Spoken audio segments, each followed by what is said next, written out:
módulo, esta noche poder culminar con las sesiones que se nos ha encargado trabajar y los contenidos, ¿no? Debemos recalcar que los contenidos estamos dando mayor importancia a cuestiones que están relacionadas con el modelo educativo. Creo que eso va a ser muy productivo en la medida que lo vayamos a comprender, ¿no? Muy bien. Entonces vamos a arrancar, por favor, para un poquito apresurar esta parte, ¿no? A ver, vamos a leer acá para que no distraigamos y nos centremos un poco en lo que tiene que ver la unidad temática 6, que por cierto es la última, ¿no? Debemos recalcar que estamos tomando todos los módulos del diplomado en gestión educativa que hicieron en el Profocon, ¿no? En el Sistema Educativo Plurinacional. Así que estos temas, estos contenidos, estas recomendaciones, las reflexiones, las comparaciones están comprendidas en la bibliografía que por supuesto mañana, hasta el martes les subo por favor, y también el cuestionario, ¿no? Que siempre nos piden los administradores para que ustedes también puedan tener las calificaciones correspondientes, ¿no? Muy bien. La unidad temática 6 se refiere al seguimiento y control, ¿no?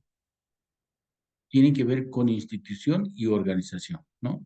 Entonces, habíamos indicado reiteradas veces que nosotros vamos a comprender a nuestra unidad educativa como una comunidad, ¿no? Y además como agrupación, como convivencia de sujetos, ¿no? Sujetos que se colaboran, que se apoyan, ¿no? Entonces no puede haber personas que no estén eh, con miras de lograr objetivos institucionales, por ejemplo. Entonces no serían sujetos que nos están apoyando. Entonces, queremos sujetos que sí estén motivados, que estén con ganas de trabajar, responsables, cumplidores de normativas, por supuesto, porque nosotros como directivos o en el futuro directivos nos van a llegar diferentes instrucciones.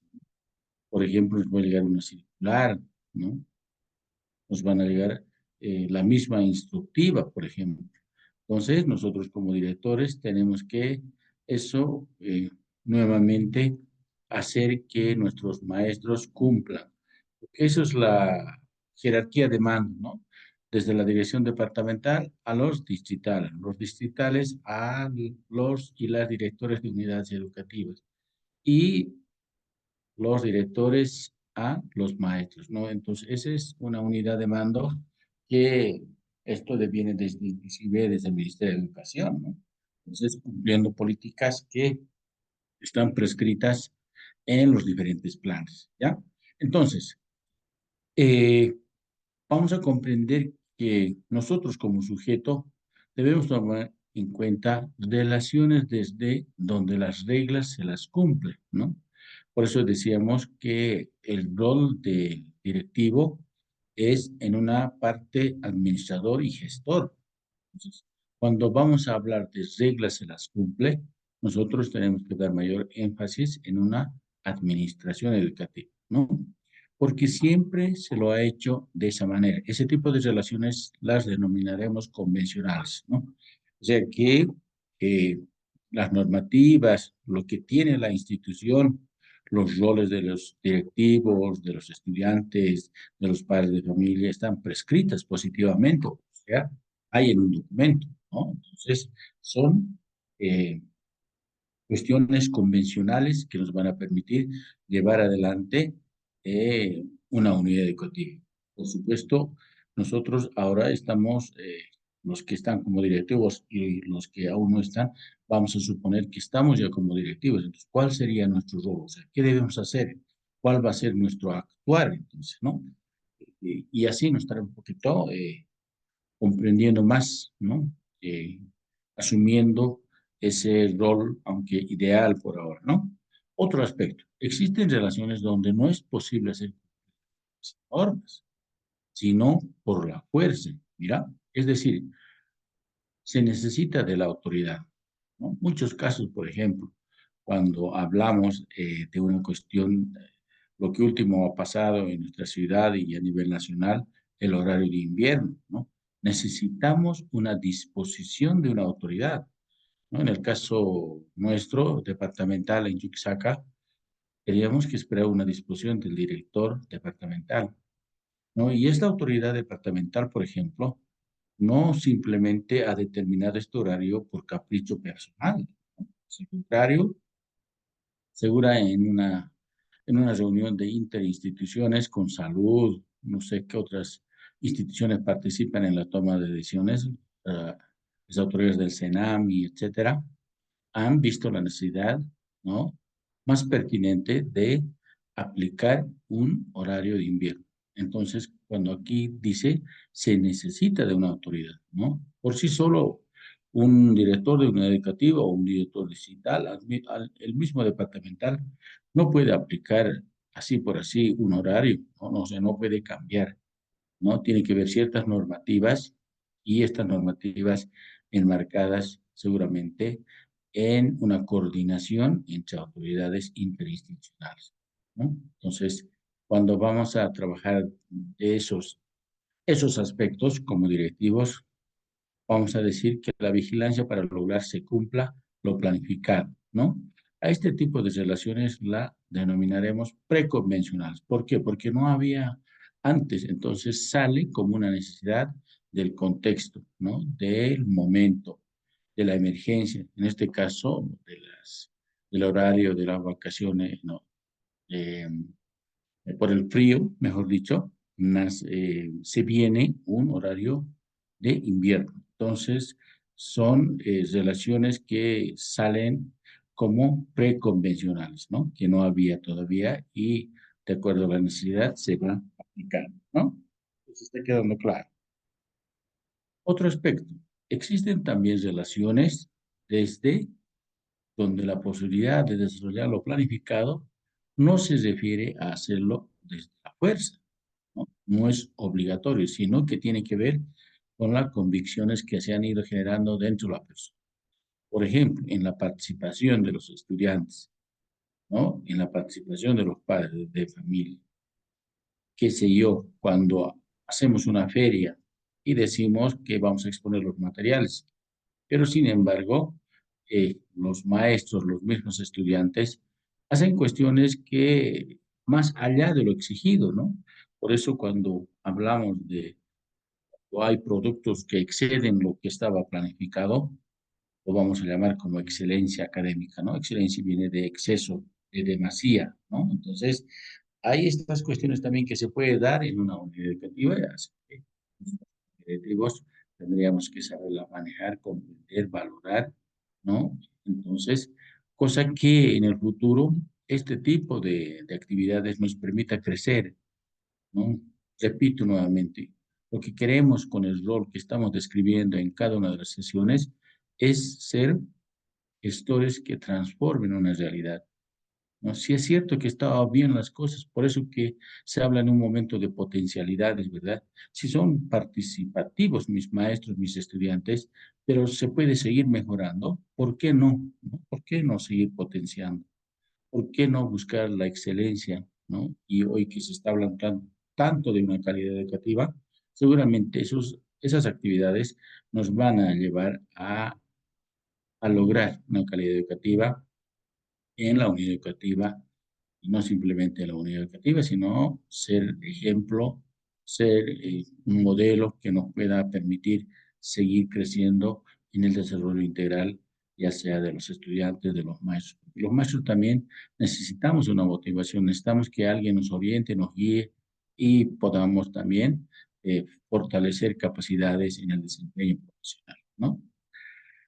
Más abajo nos indican que podemos hacer una pregunta que nos permita reflexionar planteando lo siguiente, a veces.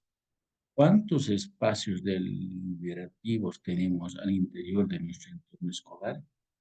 O sea, el director crea espacios de debate, de crecimiento, de reflexión, porque si no tenemos la oportunidad de preguntarnos a nosotros mismos, si no reflexionamos de nuestro actuar, por supuesto no va a haber una reflexión que nos permita darnos cuenta de lo que estamos haciendo, ¿no? Entonces, tan importante estas reflexiones que nos deben permitir eh, hacer un alto y decir por qué está ocurriendo, ¿no?, un determinado problema, por ejemplo.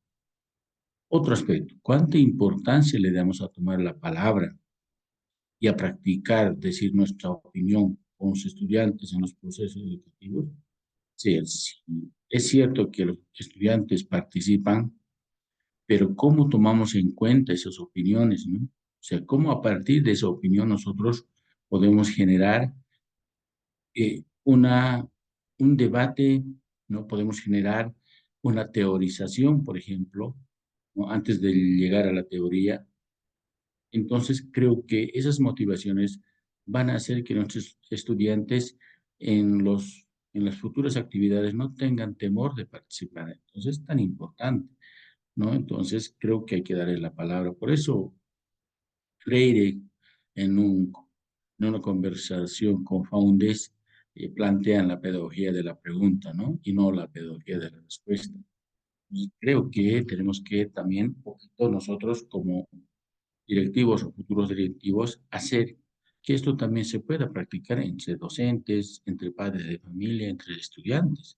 Entonces, si nosotros tenemos la oportunidad de conocer estos aspectos, por supuesto vamos a...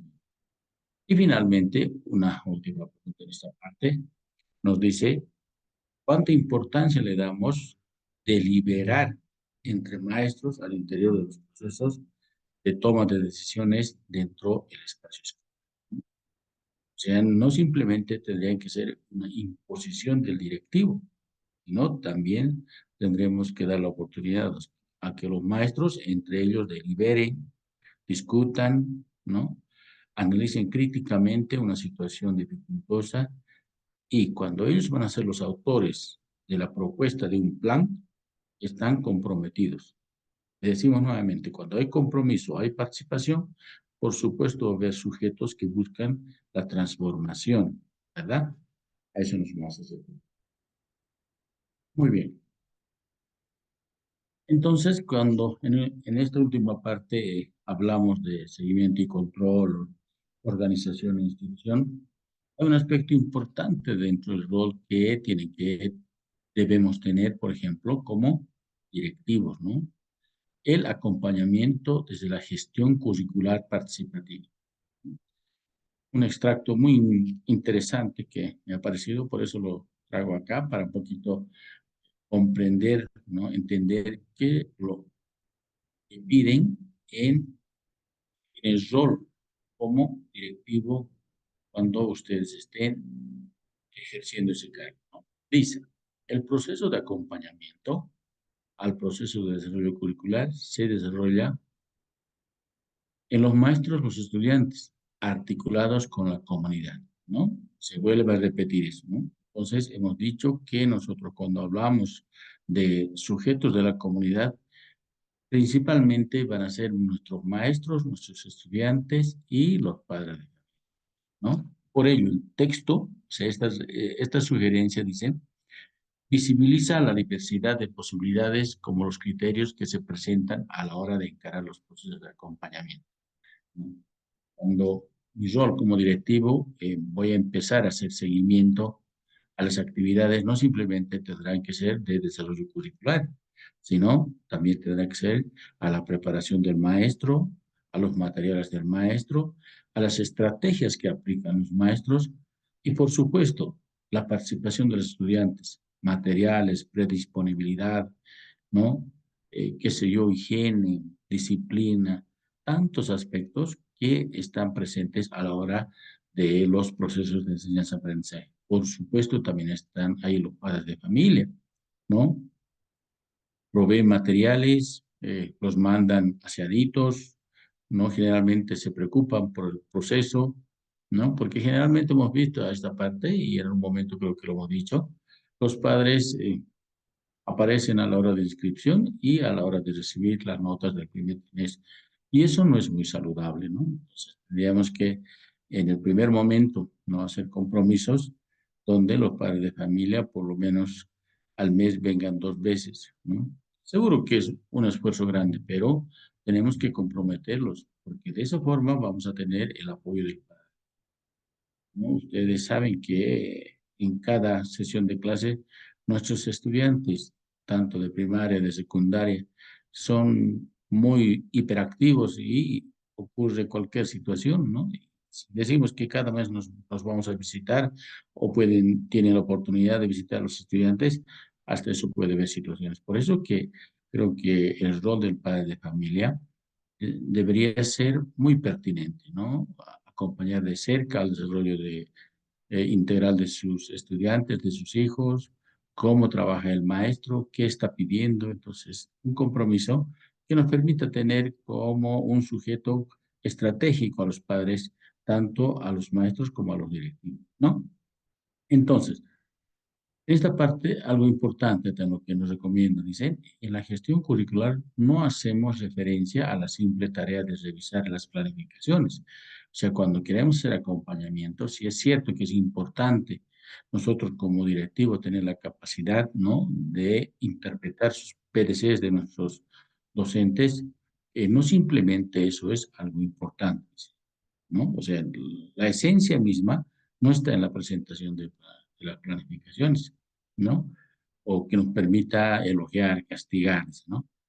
Tampoco será el llenar instrumentos sin antes encontrarles un sentido o el emitir órdenes de servicio. O sea, si es cierto que nuestros maestros pueden estar presentándonos, qué sé yo, pruebas objetivas, sus PDCs muy interesantes, la esencia no es esa, ¿no? La esencia es cómo eso se operativiza. O sea, si va a haber una evaluación, ¿cuál es el objetivo? ¿Cómo se interpreta?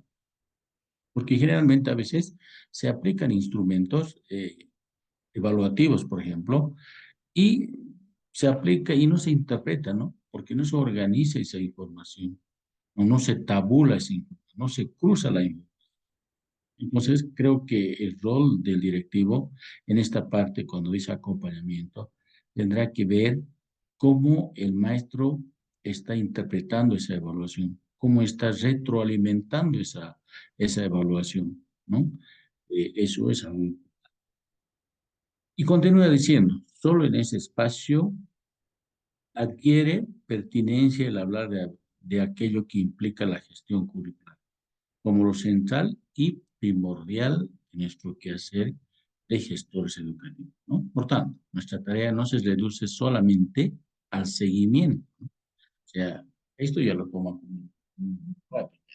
Muchos decimos, voy a hacer seguimiento tal fecha. O sea, ni siquiera tenemos un instrumento que nos permita sistematizar.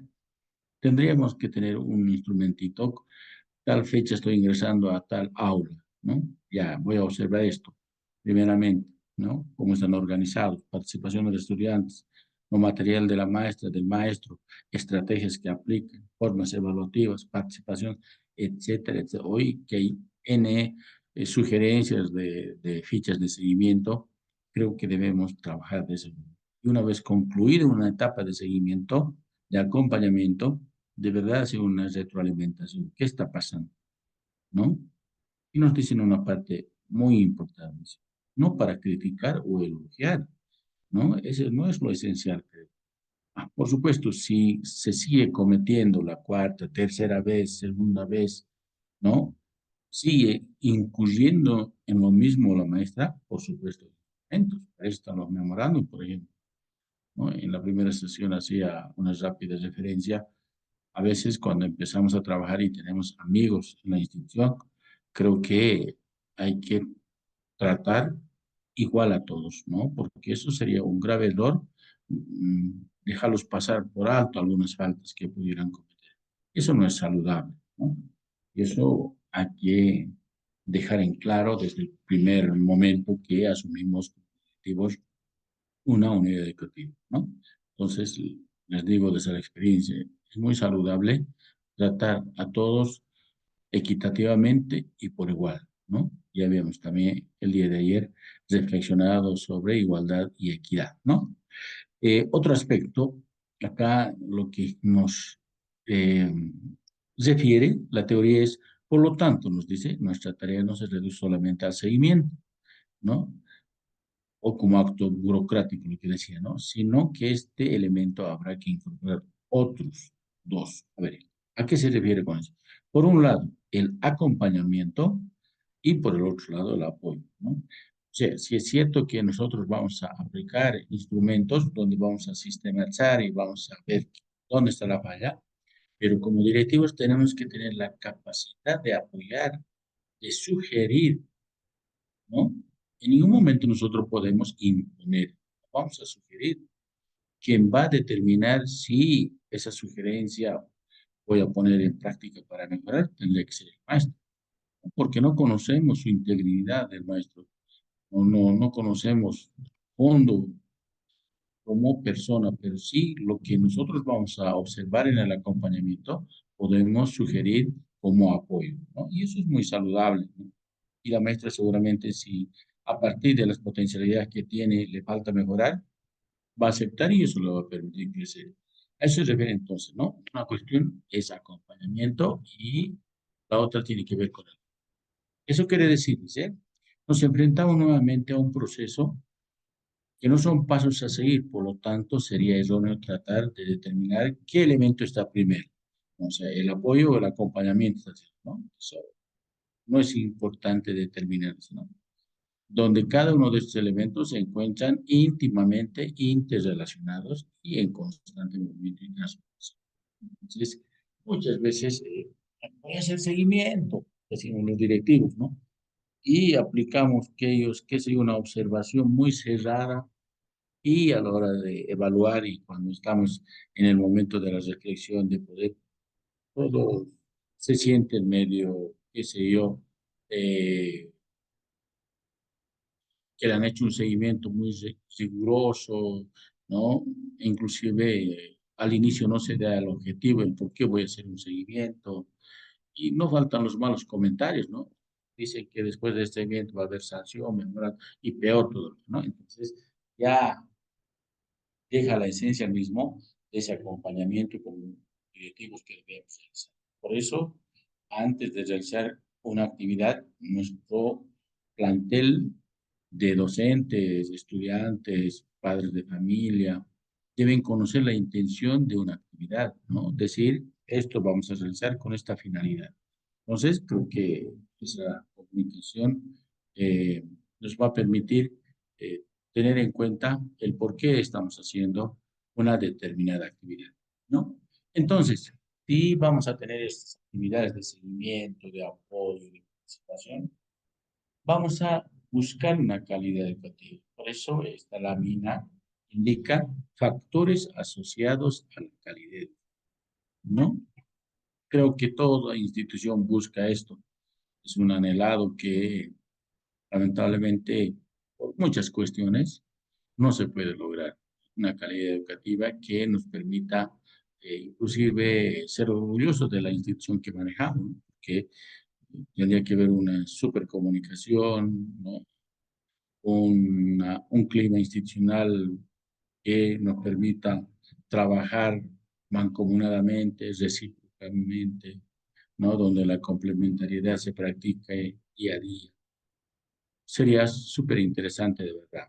Entonces, esta calidad educativa, ¿qué aspectos deben ser tomados en cuenta para lograr eso? En una primera parte, en la parte superior izquierda, dice formación de los maestros y maestros. O sea, las SFEM en este caso juegan un rol muy importante. En los últimos años, con la ley 070, a partir de 2012, si no me equivoco, empezaban, 14 empezaban a dar los primeros profesionales en el marco de ese modelo, ¿no? Entonces, mire, seguramente muchos de los participantes han egresado. Si no me equivoco, me corrigen, o estoy equivocado. Entonces, esta formación de maestros de estas instituciones tiene que ver mucho con el futuro desempeño que va a tener la maestra o el ministro. Otro aspecto es la situación económica de las familias, ¿no? Hay familias que, por la cuestión actual, por ejemplo, por el desempleo, no están en la capacidad de poder otorgar, qué sé yo, vestimenta, usos deportivos, materiales y otros aspectos que se necesitan en el proceso de su educación de los estudiantes, ¿no? Entonces, miren, es un aspecto que se debe tomar en cuenta para hablar de una calidad educativa. La alimentación escolar, por ejemplo, cómo están dando la alimentación suplementaria, complementaria, que dan en las unidades educativas, ¿no? Entonces, habría que ver como directivos que, o sea, mucho hace también, por ejemplo, cuando están sirviéndose los alimentos, la cuestión de la salud, ¿no? Muchos estudiantes, por lo que eh, están en constante trabajo, hurgando materiales, muchas veces se sirvan con las manos sucias y eso no es alimento, ¿no? En vez de ser un alimento, puede ser algo perjudicial para la salud. Entonces, mire cómo desde nuestro rol tenemos que tomar ciertas estrategias, acciones consignas para que este alimento de verdad coadyuve, ¿no?, en la alimentación de nuestros estudiantes. Otro aspecto, la infraestructura educativa. Si no hay gabinetes, si no tenemos, qué sé yo, equipamiento para educación física, para áreas técnicas, por supuesto nos vamos a ir. Y al interior de estos aspectos grandes que hemos ido describiendo, por supuesto, más ya una relación más micro está la familia. Si la familia nos interesa o los estudiantes viven solo, por supuesto, hay cierto riesgo de abandono, de ausencia. Entonces, eso no coadyuva al logro. Si la comunidad no participa en los procesos, decíamos ya, ¿no?, en el seguimiento, en el acompañamiento de sus hijos, por supuesto no vamos a leer, ¿no? Y en la base se encuentra mucha escuela. O sea, la escuela sería el pilar fundamental de este triángulo donde queremos llegar a la calidad educativa. ¿Por qué? Ahí están los procesos de reflexión profunda, ¿no? Ahí está el sujeto, yo diría, esencial, que es el maestro. Por supuesto, quienes trabajan con los maestros son los directivos. Entonces, mire, ese proceso educativo, tomando en cuenta estos tres elementos básicos, si trabajan, ¿no?, armónicamente, integralmente, recíprocamente, practicando una comunitariedad que le permita lograr objetivos, seguramente nos vamos a acercar a una calidad educativa que nos permita tener en el futuro y en la actualidad dignos ciudadanos, ¿no?, que respeten, que sean tolerantes, que sean comprensivos, y eso creo que nuestro sistema educativo plurinacional y más nuestra sociedad de Estado plurinacional busca, ¿no? Entonces, a eso nos vamos a referir cuando vamos a hablar de una calidad, no a la cuestión conceptual. Puede haber conceptos tan diferentes, ¿no?, que más adelante vamos a ver algunos ejemplos, pero lo que, para llegar a eso, tendríamos que armonizar esos elementos que los presento y que les he ido un poquito describiendo de cada uno, ¿no? Entonces, el OPSE, ¿no? El observatorio que antes dependía del Ministerio de Educación, hoy creo que depende, no estoy seguro, de otro ministerio, ya no es de Educación, de planificaciones ahora, me recuerdo, ya no es de la educación, ¿no? Entonces, ¿qué nos dice teóricamente en relación a la calidad educativa? ¿Ven? Dice, la satisfacción de una expectativa socialmente construida se concreta en la formación integral y holística de los estudiantes y participantes, ¿no?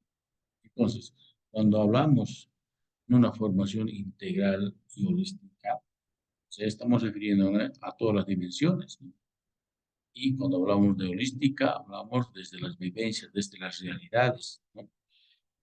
A estudiantes y participantes. Estudiantes en el sistema de educación regular y participantes en alternativa y superior, ¿no? A partir del desarrollo de acciones educativas en los componentes de la realidad educativa. en el marco de una educación descolonizadora, comunitaria, intercultural y bilingüe, tecnológico y productivo, orientada a la transformación social.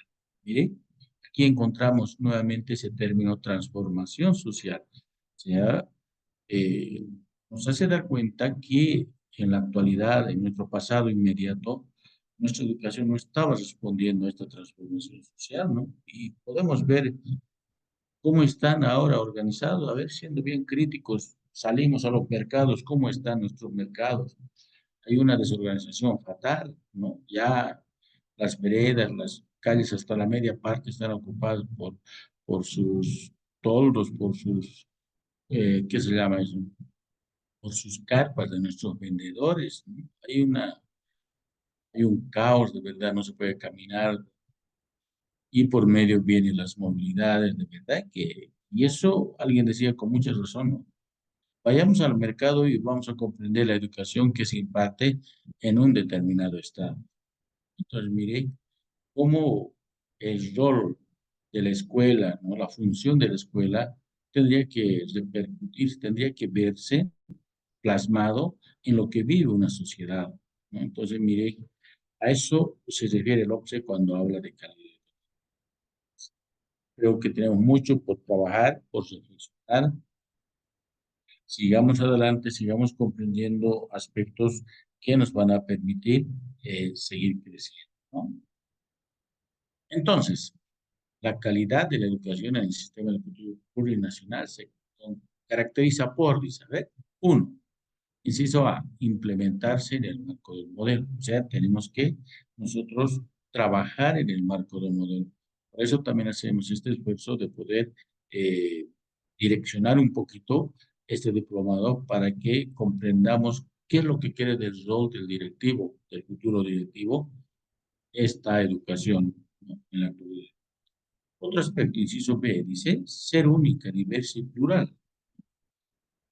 Recordamos antes, por ejemplo, había programas que en las unidades educativas fiscales era una, en el convenio era otra, entonces había una diversidad de programas, ¿no? Por supuesto que muchas de ellas tenían más ventajas, entonces había una educación no equitativa, no igualitaria para todos.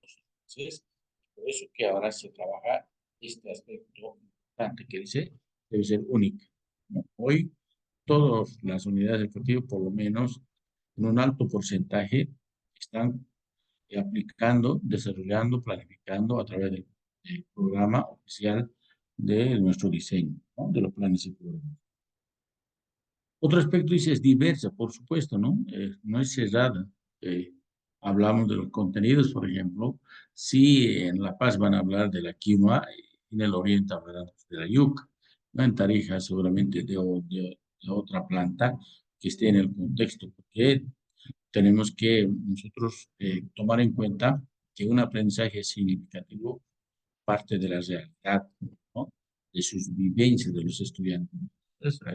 Y plural, ¿no? O sea que en Bolivia, por ejemplo, son reconocidas 36 nacionalidades con una diversidad muy rica. Entonces, creo que se debe contextualizar, puesto que se considera lo común y lo particular de cada contexto, ¿no? En el que se desarrollará, y decíamos eso. ¿Sí? Tan diverso nuestro Estado plurinacional, igual sus comunidades donde están las instituciones educativas deben tomar en cuenta esa diversidad.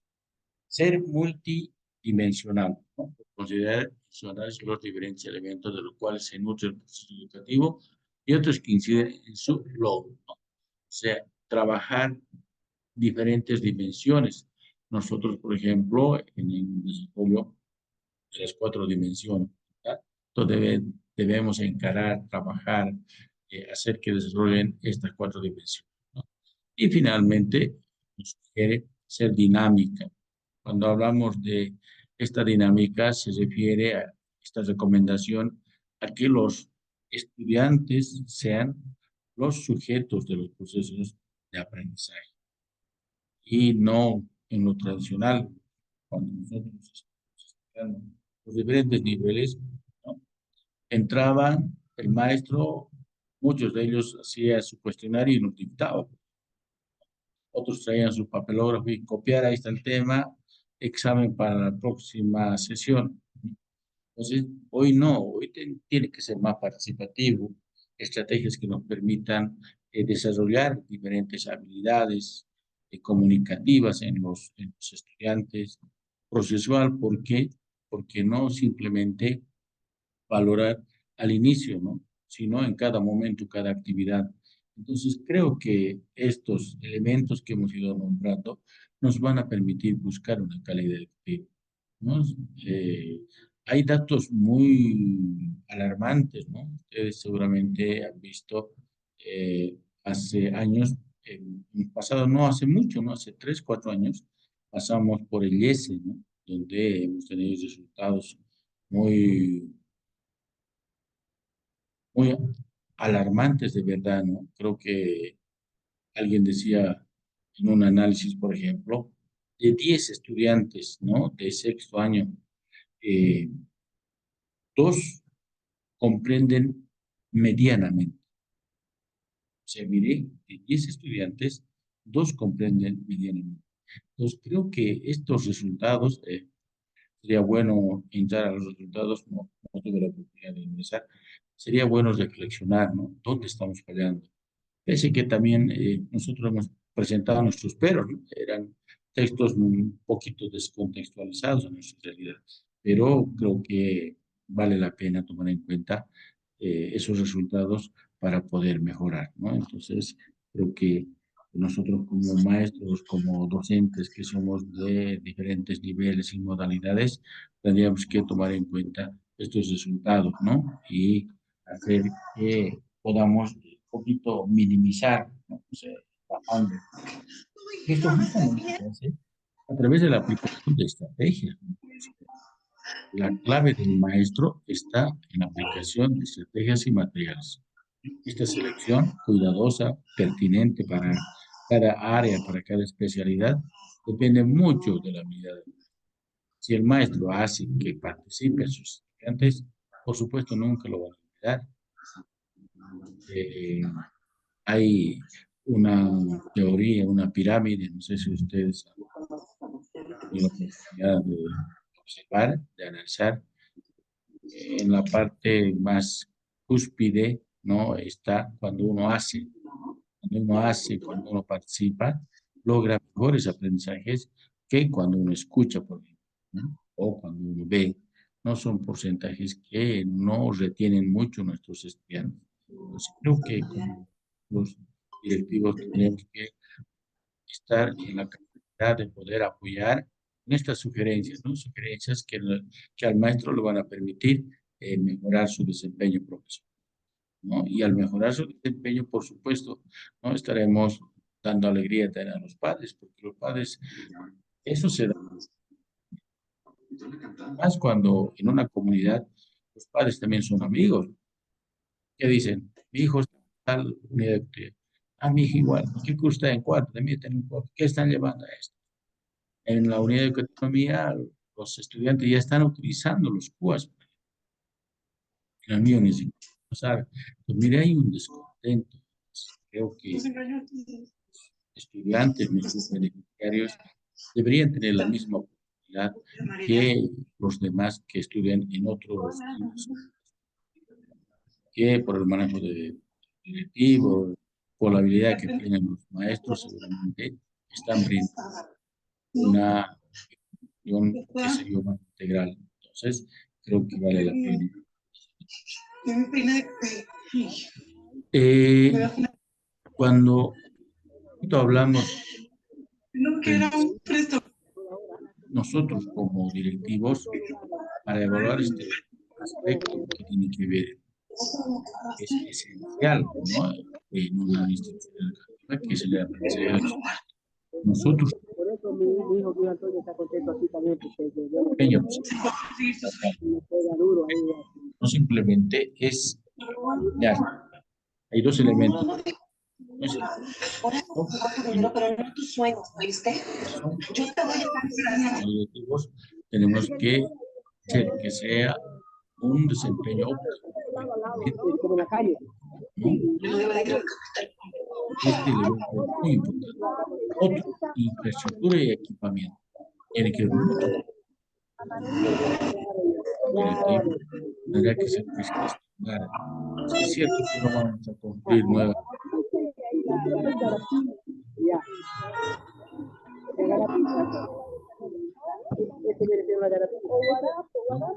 Porque va a ser muy importante la infraestructura.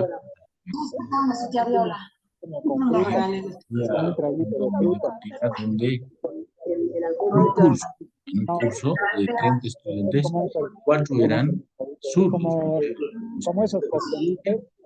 Las paletas de las sillas donde se escribe, ¿no? Era para todo.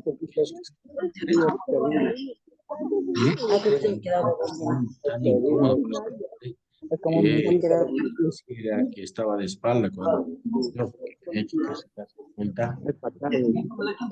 Son elementos que a veces los maestros no comunicamos a los es agradable para un poquito, pero te deja tomar, te deja. O menos estos mobiliarios que son. Por eso en la parte de la izquierda está la gestión educativa, es rol del equipo. Por eso que los directivos, tenemos que tomar te va molestando, te va molestando. Queremos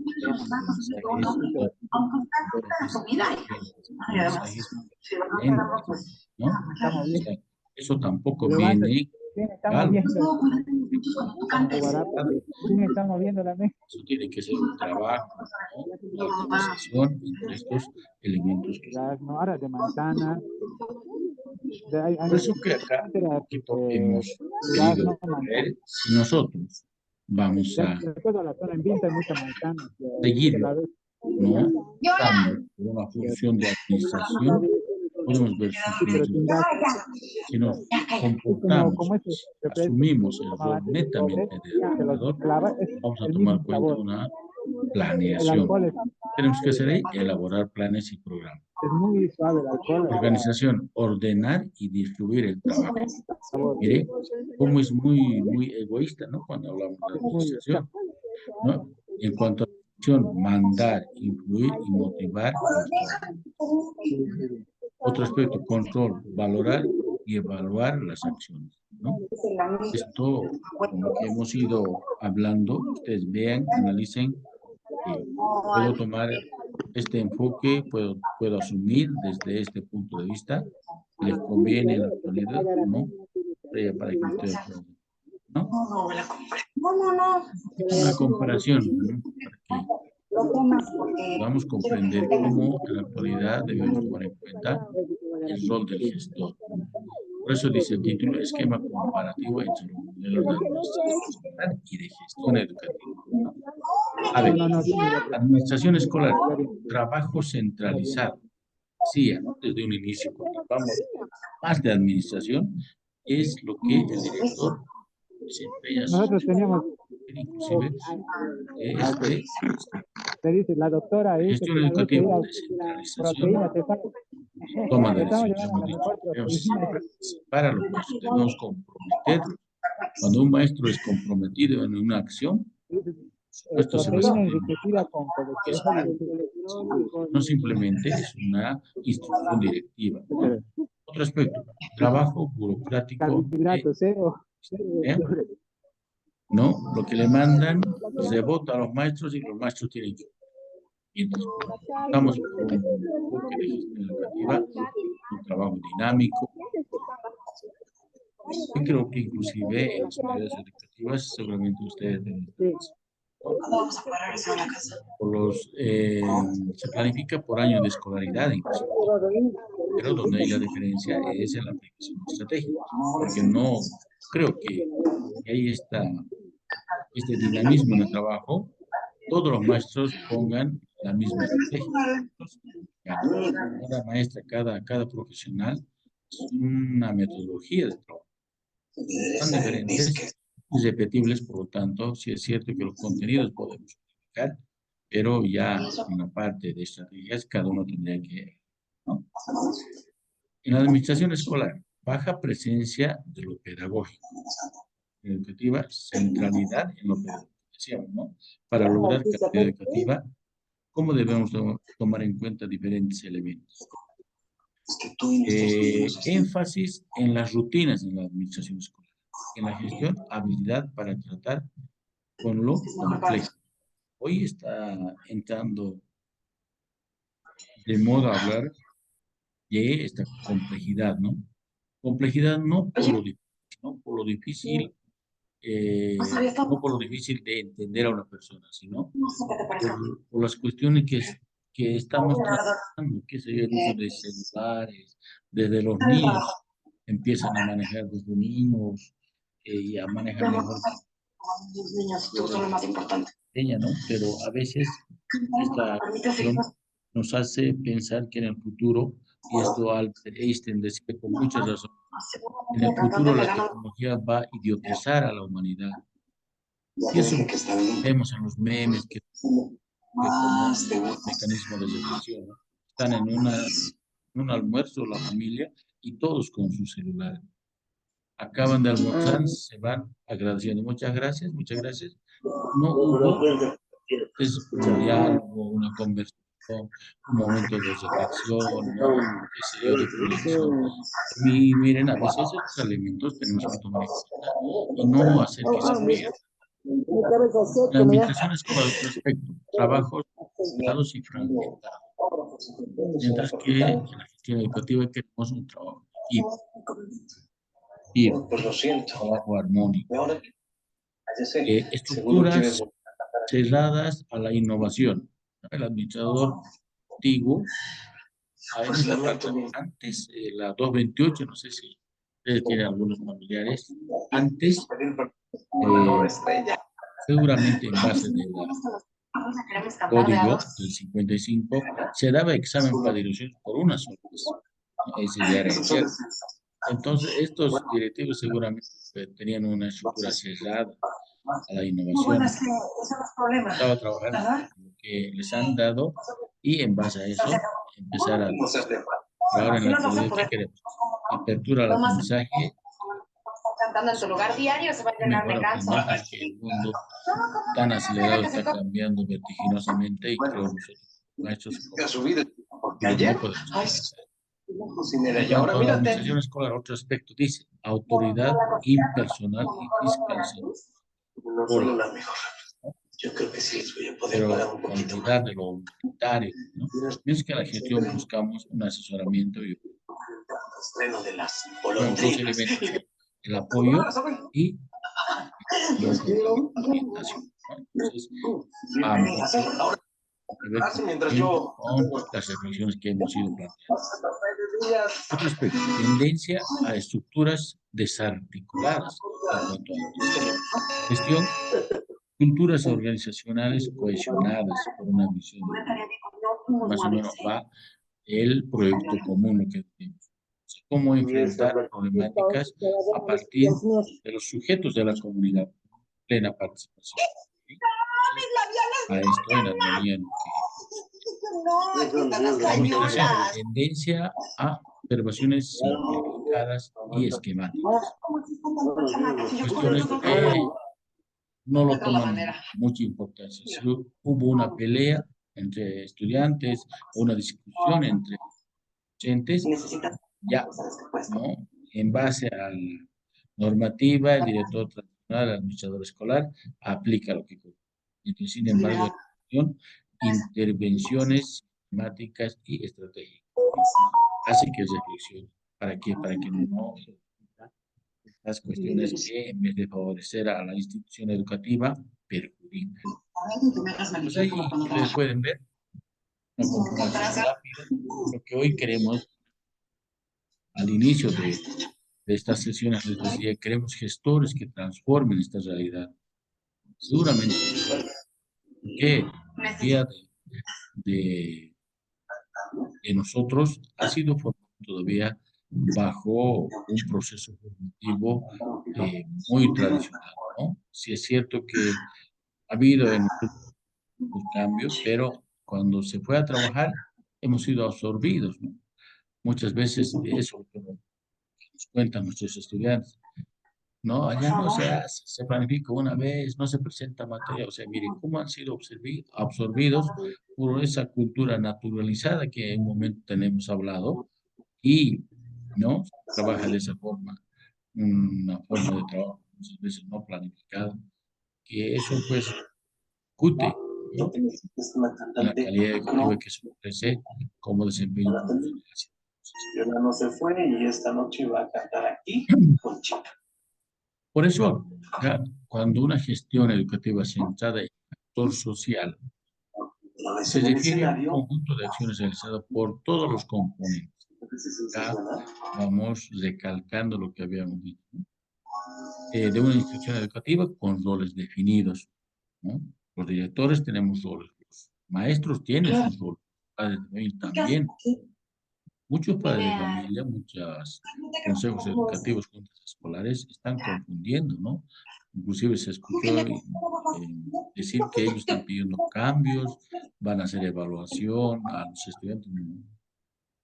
Con nuestros objetivos, no con las instrucciones de cada uno de estos estamentos, podemos ese error, gran error yo diría, de que ellos hagan evaluación. Eso no puede ser, ¿no? Para esto los directivos, los maestros, que somos los encargados de realizar estas funciones, ¿no?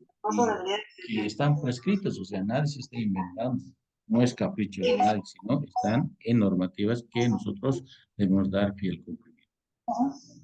Entonces, cuando vamos a nosotros la gestión con participación plena de los sujetos, vamos a lograr que un proyecto educativo institucional que se plasma en una selección de personal que se considere capaz, pues siempre en un grupo de personas, no tanto de docentes, estudiantes, padres. Hay esos líderes, ¿no? Que siempre les gusta encabezar, encarar estos desafíos. Y eso tiene apoyos, nuestros aliados estratégicos, ¿no?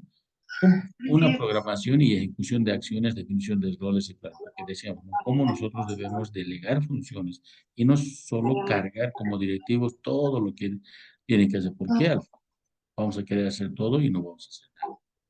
Otro aspecto, estrategias de solución a los problemas, ¿no?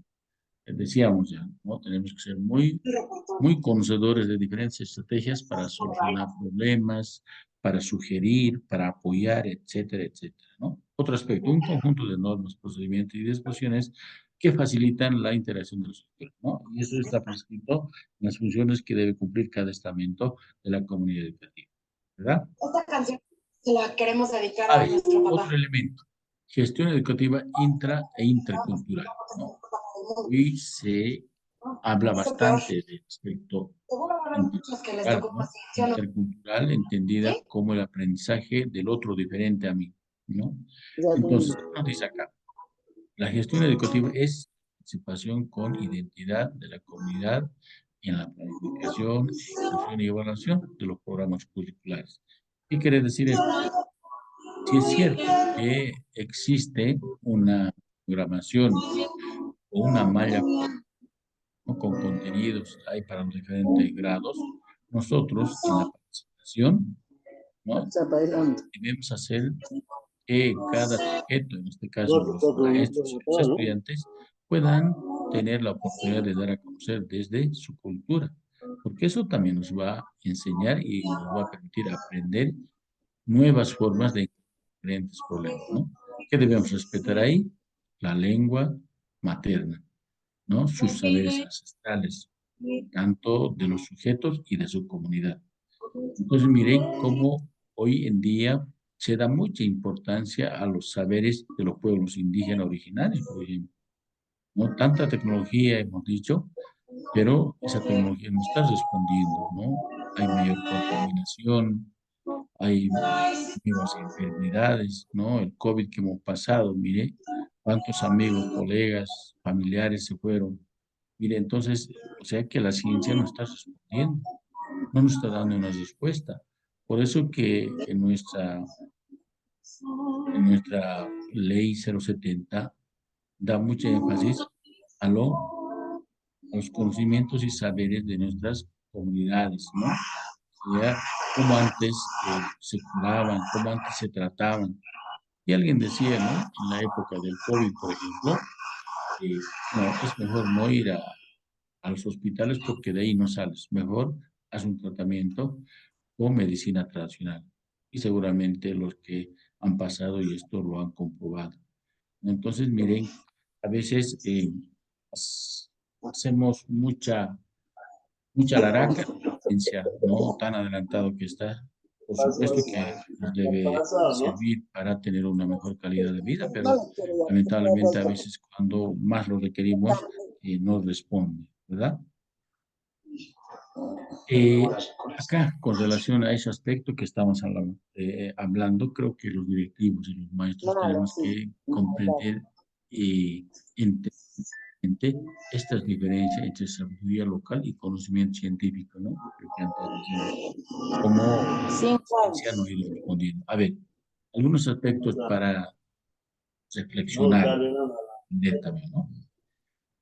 Sabiduría de las culturas originarias, saber situado, responde a la localidad, mientras el conocimiento científico es universal, ¿no? Entonces, hacemos, qué sé yo, un tratamiento con una medicina tradicional, seguramente vamos a hacer desde el lugar donde estamos trabajando, desde el contexto, que debe ser muy diferente que los del altiplano, por ejemplo, hagan el tratamiento para un resfrío, por ejemplo, ¿no? Entonces, el saber es situado. Mientras que el conocimiento científico es universal, un antigripal para de contar, ¿verdad? De esa forma tenemos. La sabiduría de las culturas originarias es biocéntrico, ¿no? Agrocéntrico, ¿no? Cuando hablamos de biocéntrico, es el respeto a la madre tierra. Nosotros somos parte de ella. Mientras el conocimiento científico lo tiene como antropocéntrico, o sea, se pensaba que el hombre, por ser tan inteligente, era el que dominaba, ¿no? La tierra, ¿no? Podía hacer cambios. Pero hemos visto ahora cómo la madre tierra, nuestra naturaleza, cuando, ¿no?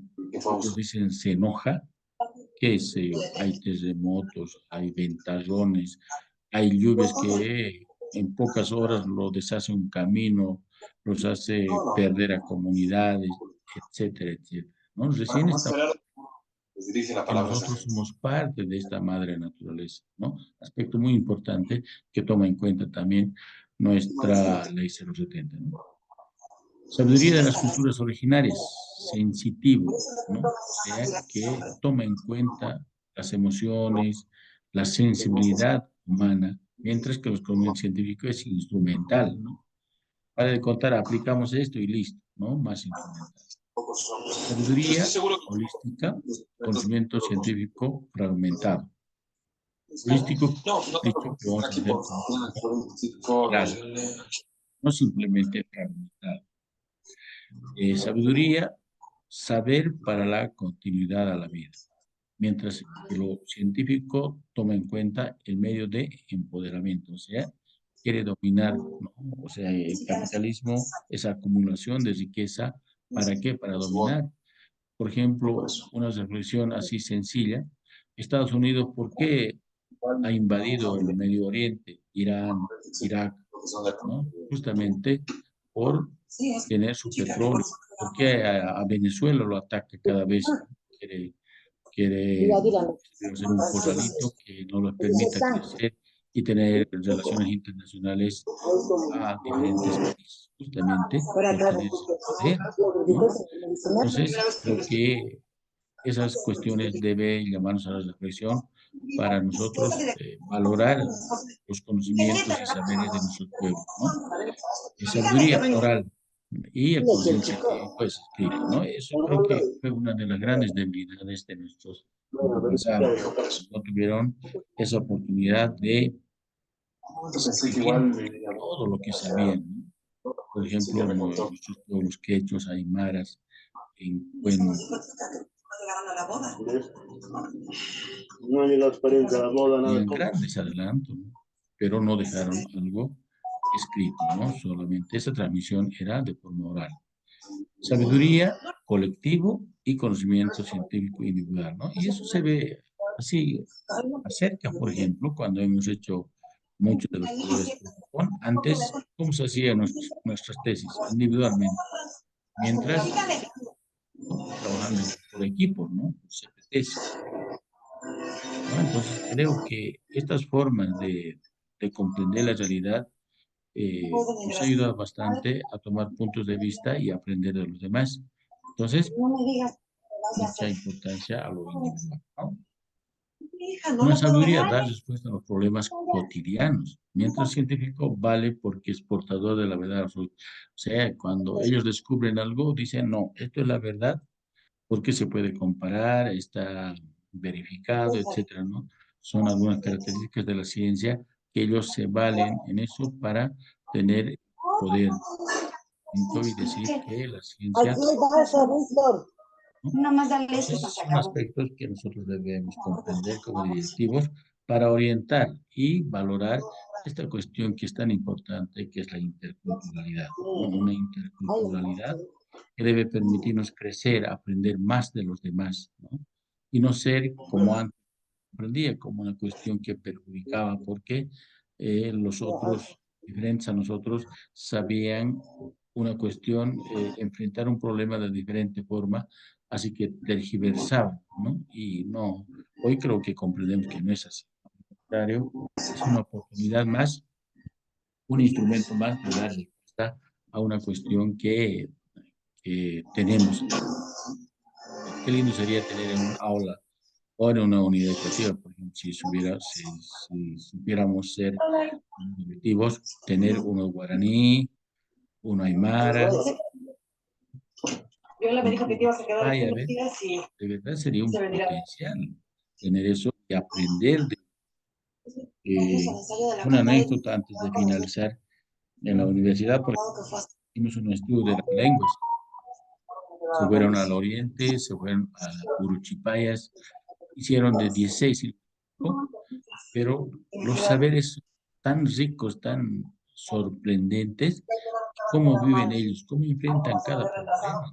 Entonces, pero ahí esperemos culminar ese trabajo para también dar a conocer y podamos aprender también de los demás, ¿no? Que cada cultura tiene sus formas de encarar problemáticas, formas de desafíos, hasta de su forma de comprender la familia. Entonces, creo que un obstáculo de ¿Tú cómo estás, eh? una cuestión potencial que nos permita comprender, porque eso es nuestro estado plurinacional, ¿no? O sea, no estamos hablando de contextos fuera de nuestra realidad, sino estamos hablando de situaciones que se viven en la realidad, ¿no? Dentro de las nacionalidades, ¿no? Muy bien, creo que hemos llegado a la finalización. Yo de verdad quiero dar las muchas gracias a los que estaban participando en este diplomado.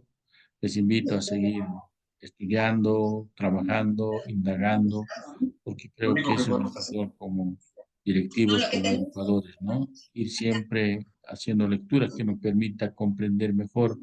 Muchas veces están ocurriendo y hay cuestiones que desconocemos y no nos permitan la sorpresa.